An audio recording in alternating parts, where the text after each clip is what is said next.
We are surrounded by strange events, strange people, mysterious incidents that we cannot give accurate record of. But sometimes we just have to pause a little and ask ourselves, what truly happened here?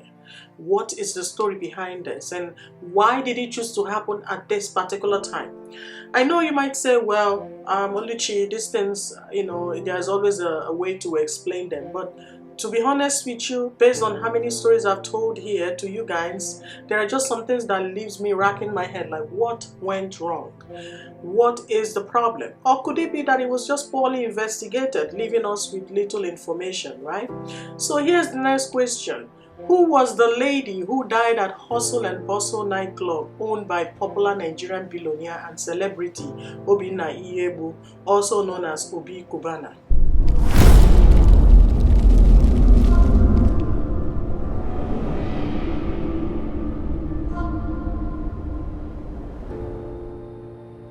The lady's name was Susan Olege, a businesswoman. So a few days after she died, a video recording captured what happened to her that night. News broke that a lady died at Cubana's nightclub. And people were like, hold on, why? Why would someone die? Someone go to the club to have fun with her friends and, enjoy the night, and then they suddenly fall down and die. It wasn't that they got into a fight or something happened to them. They just fell down and died. So after much argument, much curiosity here and there, the media kept publishing whatever they could. Finally, a video was revealed. And in that video, here's what happened. This video had no audio, so I'm going to try and explain as much as what you and I will be looking at. So at exactly 2:58 a.m., two men who looked drunk were seen staggering out of the nightclub. You can see one in blue and the other one in white. Now, shortly, we see Susan in a red, whether it's in a red dress or up and down, it's hard to tell. She walked past these two men. It seemed like one of the men tried to grab her or touch her, whatever be the case, but she coughed and ran past them. But then, while trying to evade them, she ran and fell and died. So one of the men Susan ran past dropped his friend, who seemed very drunk, but he looked fine. He dropped him on the floor and then went to check on Susan. So he walked past the same area where Susan fell and died, and then tried to drag her out of the side. I don't know, perhaps he was trying to get her out of the gutter or whatever, but you could see him using his feet trying to push her out, and eventually pulled her to the side. Now people gathered around her, but the clip was too unclear to see what they were saying or doing to her. Were they calling for help? Were they trying to resuscitate her? We really can't tell. The club management released a statement saying that the deceased, after leaving the club, was happily playing around with her friends. But remember, we don't see that in the frame. Maybe it was another cut that was not made public, right?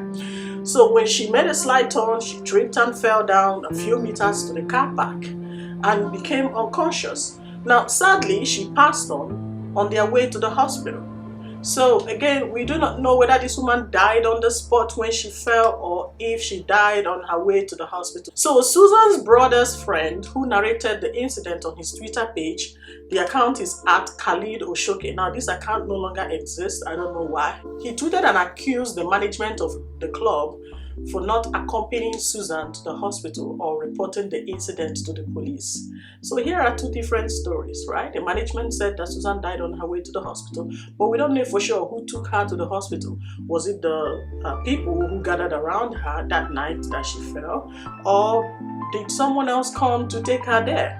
But Susan's friend's brother is saying that the hotel did not bother to take her to the hospital. So he also tweeted that a few hours after the incident, his friend, who's Susan's brother, Susan is the victim, called him and narrated what happened. So he drove quickly to the club and met, Susan's friends and family all gathered, asking for the management of Hustle and Bustle, right?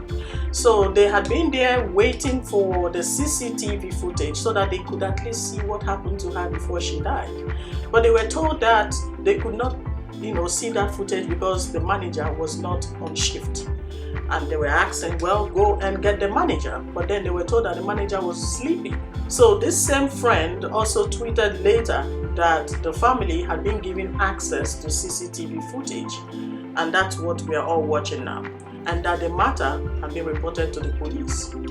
So now, they later discovered that the club management didn't report the incident to the police until the victim's family did. So here are some weird things going on. I don't know if it is negligence or just ignorance. Someone died in your club and you're hesitant to reporting it to the police. What do you think is going to happen, right? So they also learned that the management didn't accompany the deceased who died on their premises to the hospital. So it took the manager 7 hours to respond.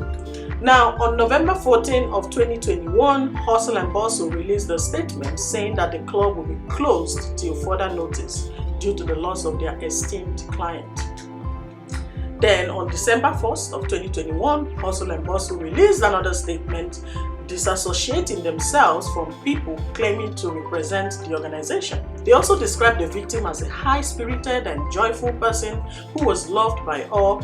In another Instagram post, they announced that they are open for business. Let me tell you one more thing. There were news around claiming that she died of electrocution. But you and I know that's not true, right?